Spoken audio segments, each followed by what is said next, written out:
Hi, I'm Danette Grau Kohrs. I am the founder and managing partner of Trinity Strategic Growth Solutions and the co-developer of a program called Build It to Grow. I'm also a growthologist, which basically means I am passionate about and I love studying the science of business growth. So be sure to stick around to the end of this video because I'm going to share with you some of the free business growth tools that we make available and tell you how you can take advantage of those. All right. Good morning. Good morning. I told you guys, some of you guys when I came in, that I am not a morning person. So when I had to get up at 5 o'clock this morning, my husband laughed and laughed and laughed and laughed at me. Because sometimes I'm up till 3 or 4. So he's like, how are you going to do that? I go, I don't know, but I'll try. So here I am. So thank you for having me. I was actually supposed to be here in March.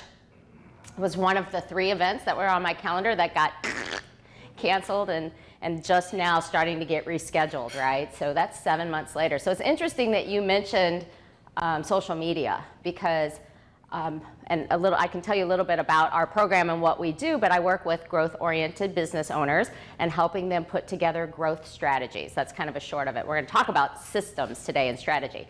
But social media is one of those tools that's out there that you can market and use, but it's constantly changing.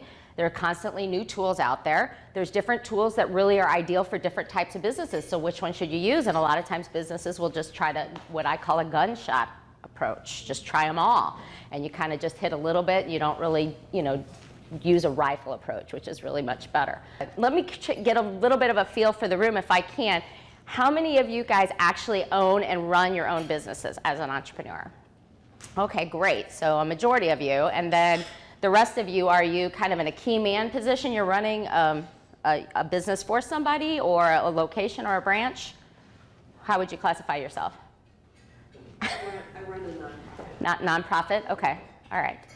So what most people, when they think of a business owner, what they think is there is someone who's uber wealthy, right? They call all the shots. Everybody works for them. They're in control. But the reality is most of the time it's the exact opposite. They work a ton of hours.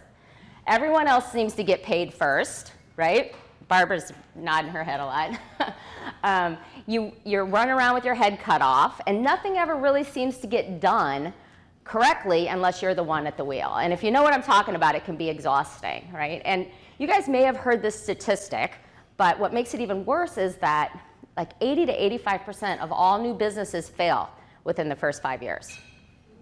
And of those that make it past 5 years, half of those fail within the next 5 years.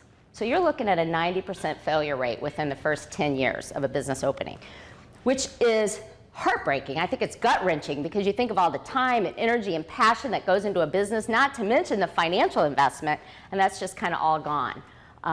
So it makes you kind of wonder, why in the world would anyone really dream of owning their own business? And the answer really, I think, is twofold. First of all, you don't know what you don't know, right? You don't know going into it everything that's involved, how much there is to do, and that there's so much risk involved. You certainly don't think that you're going to make the same mistakes that 85% to 90% of the other businesses make. But the second reason people dream of owning their own business is because that business ownership can deliver the wealth and the personal freedom that people want. The problem is that business owners, entrepreneurs, when they're starting their business, don't know that there's a formula that has to be followed in order to generate those results. And most of the time when they start their business, they are really good at what their business does. That's why they start that business.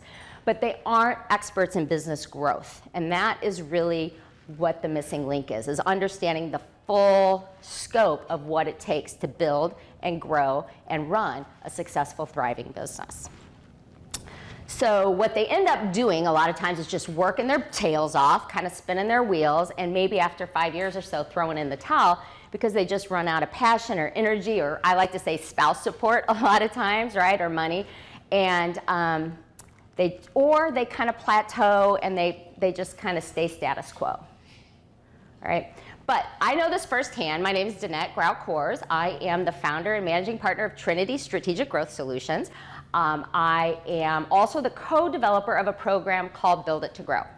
And I'm a growthologist, which basically means that I'm passionate about and I love studying the science behind business growth. But the thing that I'm most proud of is the fact that I'm third-generation entrepreneur. So I grew up in an entrepreneurial family. My grandparents owned a full retail bakery in South St. Louis growing up on Chippewa. And my parents bought their own place because my dad, worked for his dad and worked with his brother, and there's all kinds of dynamics and challenges there. So he's like, I'm out of here. So he bought his own place in Warson Woods in the 80s. And so I started going to work with my dad when I was about 9 years old. He dragged me out of bed at 5 in the morning, so that's like, I kind of had a little deja vu. And he dragged me in, and I'd bring my dowel, and I'd tie it up in my apron. And I ate more food than any work that he gave me to do in the beginning. And then he gave me all the bad jobs. Like, that's what you do with your kid. You give them all the crap jobs, right? So I was slicing bread for 4 hours a day. And then he'd have me go wash plastics, which was an OSHA regulation violation from day one. It was very dangerous what he had me do, but no one cared about that back in the 70s. There wasn't any problems with safety that anyone worried about. So that's when I got my entrepreneurial education, I like to say, when I was about 9. So after I graduated high school, I went to college, and I got a degree in business, and I focused on marketing and advertising and promotion. And when I graduated, I started working for small, privately owned companies running their business development departments. And I started to see a trend, like everybody kind of has the same struggles, same thing going on. And then I invested in a couple other businesses, franchises, over the last couple of decades, and I started to look at what worked and what didn't, and I kind of put it all together into a system. And that's when I got passionate about 6 years ago, and I decided I wanted to share this with other entrepreneurs. It doesn't have to be so hard. If you kind of have the game plan up front, right, you don't have to learn it on your own. That's what takes so long. Because trial and error is a great way to learn something, but it's expensive, and it takes a long time. And remember that thing that runs out of time, 5 years, right, is kind of where people throw in the towel. So if you're taking all that time to learn it, it can take a long time.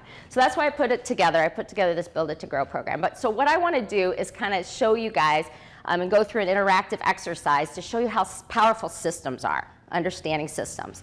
I have a full 1-hour presentation that I do a lot of times for BNI groups and chamber groups, but Erica told me I had 30 minutes today, so I thought I'm not going to try to do that. I did it once at the How-To Festival. I did that in 30 minutes, and I talked a zillion miles an hour. Plus, she told me to leave some time open for questions, so I wouldn't have had any of that. So I'm going to do something different, a little bit fun. So I want to kind of show you guys what systems are, because every piece of your business should have a system to it. But if the overall system isn't there, then the small subsystems can't stay. They aren't bound together, if that makes sense. So it's kind of like building a house. You need a system for all of the coordinating the labor and coordinating the supplies and make sure they get there on time, right? But if I've got a system for how we're going to frame out doors, but I can't get the foundation right, and I can't get the big frame of the house right, and the cost of the house is much higher than the selling price, then it doesn't matter how great my door is, right?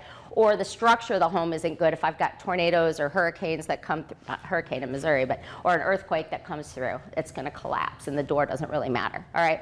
So I want to do an exercise. I'm going to do that with you guys, and I'm going to pass these out. All right. So when you do turn this over, who's doing my timer? I can grab a phone. Okay. So put 30 seconds on the timer, if you would, please. All right. So when you turn the first piece of paper over, you're just going to see random numbers all over the place. So all I want you to do is find number 1, then number 2 and 3, and you're just going to find numbers, as many as you can, and circle them up until we run out of time when I say stop, okay? Yes, you have a question? Does it have to be in order? Yes, it does have to be in order. So find number 1, then number 2, then number 3, and just go in order. All right? On your mark, you ready with the timer? On your set, get set, go.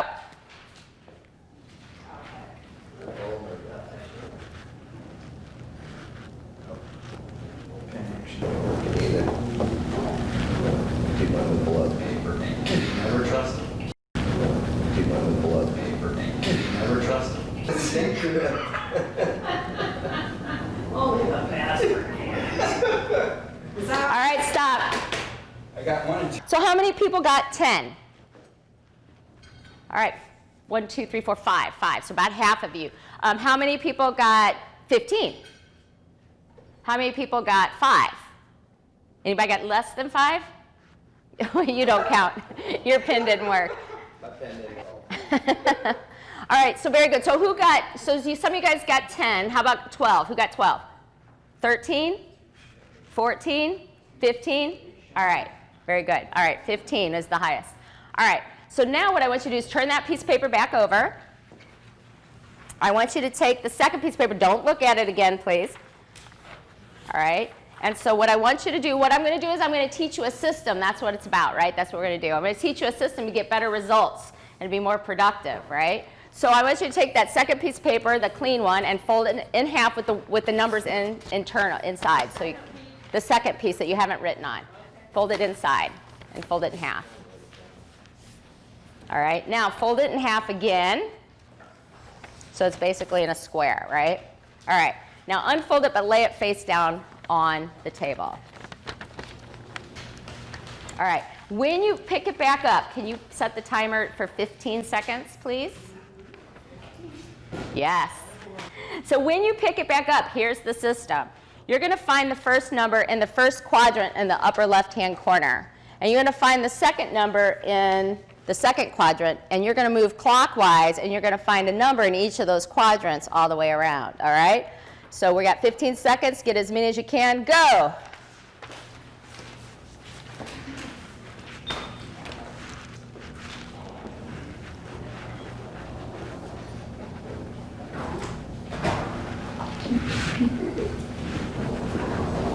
All right, stop.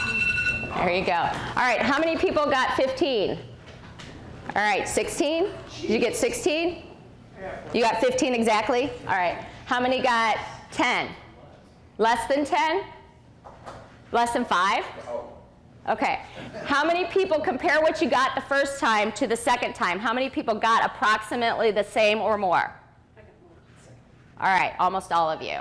Anybody get less the second time? Did you? you were cranking it the first time, so that's interesting because you got one of the highest ones last time, didn't you? So what? You got 15 and then 10? Okay.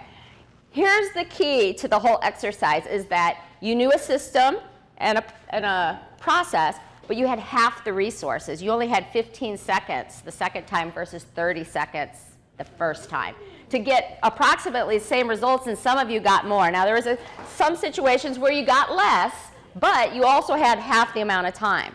Now, if you guys had that piece of paper, and if I had a larger group, I'd like to do this sometime where I kind of just took this table and I told them one thing and I took this table. Because if you just did it again, you probably would get more the second time because you're learning, right? You learn. That's part of developing your system is what worked last time, I'm going to do it again, or I know the first 5 because I got those already, now where's number 6, right? But if you did that enough, you might, on your own, figure out that pattern. Maybe, right? But when someone tells you, and you learn that system or that pattern up front, bam, you guys didn't have to learn that. It took me less than a minute to teach it to you, and the results show for themselves. So that's why there's 2 ways to learn anything. But when we're talking about business as well, you can learn it through trial and error. And what I have found, and I was sharing with Chris a little bit earlier, I've done merger and acquisition work too. And so I was working with middle market companies to sell them. And you know, they sell for this big nest egg of money. But lots of entrepreneurial businesses don't get that. They close their doors and they walk away with nothing. Or worse, they have debt that they have to pay off with other income that they invested into the business because it didn't pan out, right? But those middle market companies that sell for big bucks, which is part of what I wanted to understand and kind of built into this Build It to Grow program, is why do some businesses thrive and succeed and others don't? Why do some sell for big bucks and some don't? I wanted to understand that, and I definitely learned that in mergers and acquisitions. But usually those guys have been doing it for about 20 years when they hit that, because it takes probably 15 to 20 years before you start getting in that sweet spot. But that's a long time, and you're learning it through trial and error, or they learn it through a mentor. And mentors are always so popular and so recommended, and that's why, because you have the leverage of what do I need to know so I don't have to spin my wheels and waste my time to do that. Okay. So that is the purpose of the exercises, is just kind of show you guys how well systems work. And so I really strongly encourage business owners to embrace systems. A lot of times I get pushback that, oh, they're inhibiting or they're limiting or whatever, but I find them empowering and actually freeing, because you don't have to worry about what did I need to do or what someone else does. It's easy to manage people because you have a system. It's easy to train them. It's easy to delegate. It's easy to have turnover even in your business, because now you as a business owner or even as a manager aren't the centralized location if you've got it all documented, which is the next level of systems. Where do you guys think that business owners keep their systems most of the time? That's exactly right here. which is really kind of scary place to be sometimes. But not only that, because if something happens to you, oh, they're gone, like that, right? So you can't share that, you can't leverage that. But if they're in your head, you are the centralized location. So you don't learn anything, unless it's a simple exercise like this, the first time out. So if I'm learning something from a manager or from the owner of the company, I have to come back to them for clarification, for reinforcement. How do I have to do that? If it's all here, no wonder I can't get anything done, because the bigger my team grows, the more I'm the hub and the wheel. You've probably heard that before, right? Systems are the way, when you document those and you structure it, it's the way that you have consistency, you improve your quality, and you also free yourself, that personal freedom where you own the business and the business doesn't own you. It all comes down to systems. All right. So that's basically what I wanted to share with you guys today. Do you guys have any questions or anything that I can answer for you? Typical audience, I mean, I know you have a big following, and so are they just new business owners or people who want to get involved or people who are struggling, or, I mean, how? It's an excellent question. I really find it's more of a psychographic than a demographic, meaning, you know, is it a certain type of business or a certain size?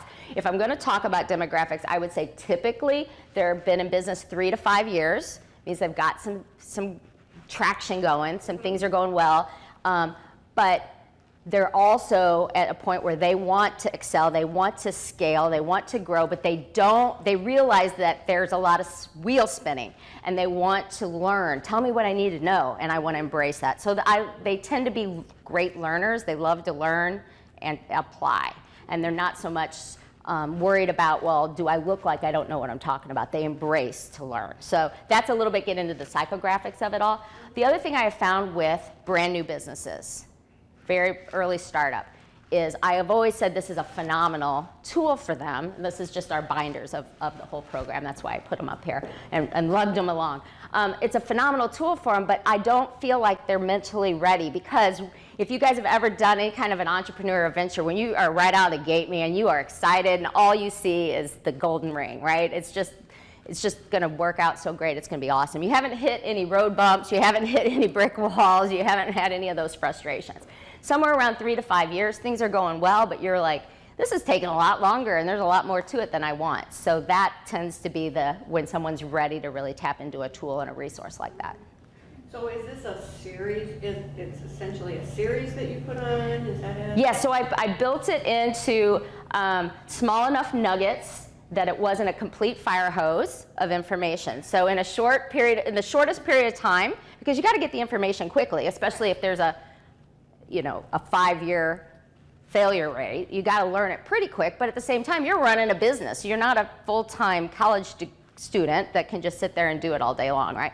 So it's educational videos. Used to do live presentations just like that when I first started developing the program. Then I built them into videos, and they're all up on the cloud. That way you can watch the video whenever you want at your time, and then we have different membership levels, and we also meet once a month as a group of like-minded, growth-oriented business owners, and peer support, collaborate, mastermind, strategize in those meetings.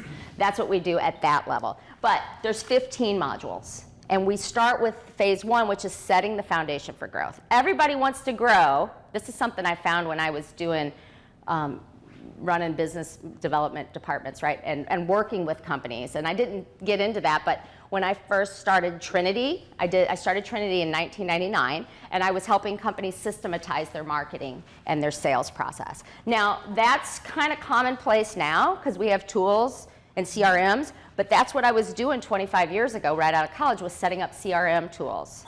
But nobody had customer relationship management tools. It was really pioneering that. And so that's what I started Trinity doing, was helping people systematize their marketing. But everybody wants to grow. They want more customers and they want more revenues. That's all they want. That's what they think. But it's actually counterintuitive. That's the last thing we focus on, because you got to set the foundation. When you go in and you're building a house, if you don't put in a good foundation, as I alluded to before, and a tornado comes through, an earthquake, it all implodes. And that's what happens with a lot of businesses. They're always focused on just the functions of sales and conversion and attraction, what I call, which is where do I get more leads and how do I sell them? And sometimes, let me grab this real quick. I stuck this back here just in case this question came up. This is a proprietary formula. You can download this on our website. It's called the Business Growth Engine. And these are the 4 functions. There's 8 functions every business have. These are the 4 that drive growth. It's attraction, conversion, fulfillment, and then customer development. These are the 2 everybody wants to do. This is the sexy part, right? This is how I grow. I need more customers, I need more sales. Fulfillment is when you deliver what you do. Most business owners start their companies because they're really good at this. But some businesses actually will start to drop the ball here because they're so worried about this that once they get a new customer, they just let that go on autopilot and they're just spending all their time here. I talked to a gal this summer who just put in a brand new pool, and she was so frustrated because once they sold her, they weren't showing up, they weren't putting in the pool, she couldn't get them to call her back, and then the office actually told her, oh, well, she's out talking to other new customers. He was out selling all the time and not doing this. So they dropped the ball there, and then this is where the big pot of gold is. See, this now I'm getting into my full 1-hour presentation, but this is where the big pot of gold is because the customer development gets neglected a lot.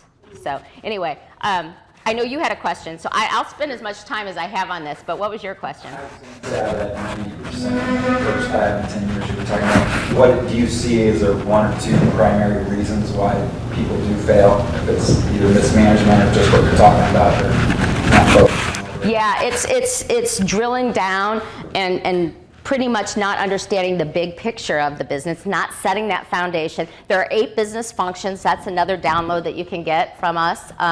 There are 8 business functions. I probably have that in one of these binders, but and they're focused on just fulfillment. I'm really good at painting walls. I'm really good at mowing lawns, right? I'm a CPA and I can do your taxes, but I'm not out selling. I'm not out converting and generating leads and then converting them over the long haul instead of just looking for the now buyers and all those sorts of things. So it's really more of that big picture and understanding that business success isn't just one function done really, really well. It's understanding the big picture and then drilling down and polishing each of those functions and making them better in their own time is the short answer.